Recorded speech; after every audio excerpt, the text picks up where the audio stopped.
To be great at basketball, you have to love the game and be really skilled. However, it also helps if you can jump out of the gym. Throughout NBA history, there have been many guys athletically able to do things that are beyond belief for ordinary humans. In this video, we'll go over the players with the highest vertical jumps of all time, for those players who have official measurements.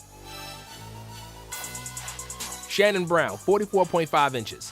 When you can impress Kobe with your athletic ability, you are definitely an above-average leaper. Shannon Brown's vertical is 44.5 inches, and even though he was a role player throughout his career, his athletic prowess was breathtaking. Brown won 2 titles with the Lakers in 2009 and 2010, where he played the best basketball of his career. He also appeared in the 2010 dunk contest, but surprisingly couldn't get past the first round. Zion Williamson, 45 inches. It's unreal that a 285-pound man that's built like a tank can jump as high as Zion can. Zion is like a Tesla Model X, an SUV that can win in a race against a sports car. With the 45-inch vertical, Williamson is one of the most athletic players in the NBA. Even as a rookie, he's one of the most challenging guys to guard, and we've seen players simply bounce off his large body. At his time at Duke, he successfully completed a dunk from the free throw line, leaving all GMs drooling to get the #1 pick. Hopefully, he'll remain injury-free so we can all enjoy the game of this physical marvel. Spud Webb, 46 inches. When you hear that the third shortest guy who ever played NBA basketball is also a slam dunk champion, you think, it can't be right. But in the case of Spud Webb, it is. Webb was not blessed with height, but he had hops and then some. His vertical was 46 inches, and it allowed him to play the game of giants. Before the gravity did its thing, only for a little while, Spud was as tall as everybody else on the court. He will mostly be remembered for his time in Atlanta, where he achieved a feat that many thought it wasn't possible for him to achieve. The 1986 Slam Dunk Contest was the most memorable highlight of Webb's career, and the world was in shock when he defeated the 6'7" Dominique Wilkins with 2 perfect 50-point scores in the final round. Derrick Jones Jr., 46 inches. In a somewhat controversial fashion, Derrick Jones won the 2020 Slam Dunk Contest. Dwayne Wade has been a great playmaker his entire career, and it's fair to say that we can add 1 more assist to his total tally. Nevertheless, even though Aaron Gordon deserved to win, so did Derrick Jones. His dunks were just as impressive, propelled by a 46-inch vertical leap. When Jones Jr. elevates, it really feels like he is gliding through the air. And it's not just for the show, as he is probably the best in-game dunker in the NBA today. He's not the most important guy for the Miami Heat, averaging 9 points per game, but he's certainly the most dazzling. Zach LaVine, 46 inches.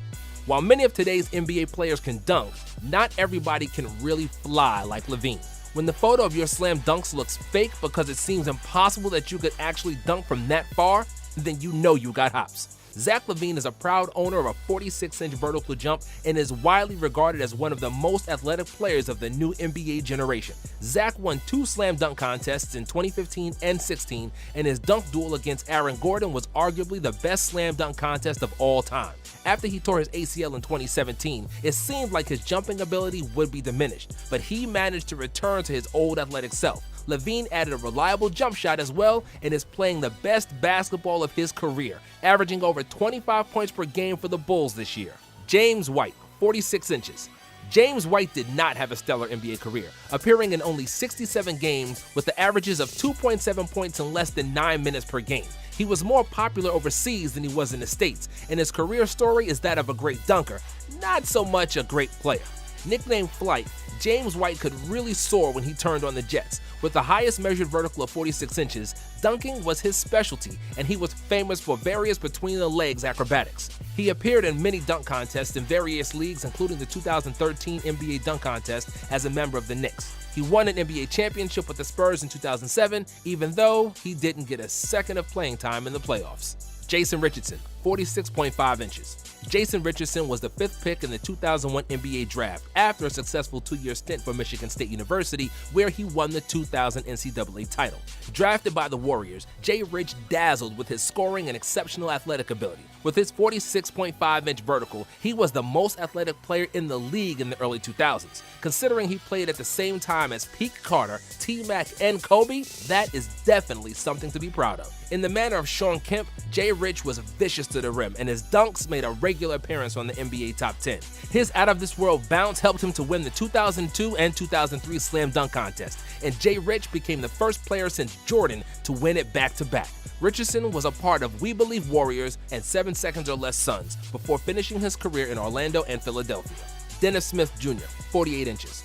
Being able to jump really high is like winning a basketball lottery. It will often bail you out when your skills are not as developed. That can be a gift and a curse, as some players can rely on their athleticism too much and don't perfect other parts of their game.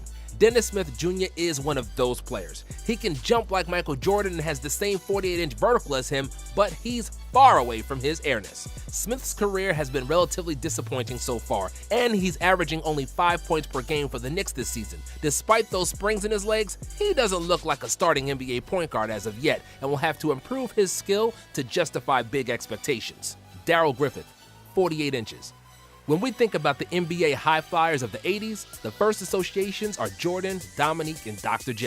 With the 48-inch vertical, Darrell Griffith's jumping ability was up to par or better than those players, even though his legacy is somewhat forgotten compared to them. Griffith was the best player for the University of Louisville that won the NCAA title in 1980. He won the Most Outstanding Player of the Final Four and the John Wooden Player of the Year award. Utah Jazz selected him with the second pick in the NBA draft, and Griffith was Rookie of the Year in 1981. His acrobatic jumping ability earned him the nickname Dr. Dunkenstein, and together with Adrian Dantley, Griffith made one of the best scoring duos in the first half of the 80s. Apart from being a 20-point scorer and a great dunker, Griffith also led the league in three-point shooting for 2 years. However, 2 severe foot and knee injuries clipped his wings, and he wasn't Dr. Dunkenstein no more.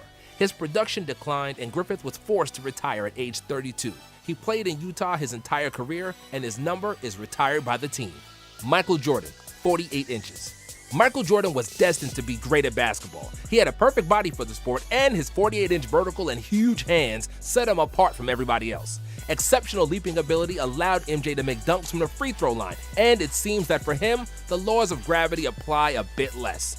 Jordan was athletically miles away from every player of his era. While others were merely jumping, Jordan would take flight in his Air Jordans and remained airborne longer than any player we've seen before. Combined with his killer instinct and great basketball fundamentals, this created the narrative for Jordan to be the GOAT. A great example of Jordan's athletic supremacy is Larry Jordan, Michael's brother. Larry was 5'8" and was not a pro basketball player, but Larry could also be called Air Jordan because he had a 44-inch vertical and could dunk with ease. For example, Vince Carter's vertical is 43 inches, which tells you how genetically gifted Jordan was.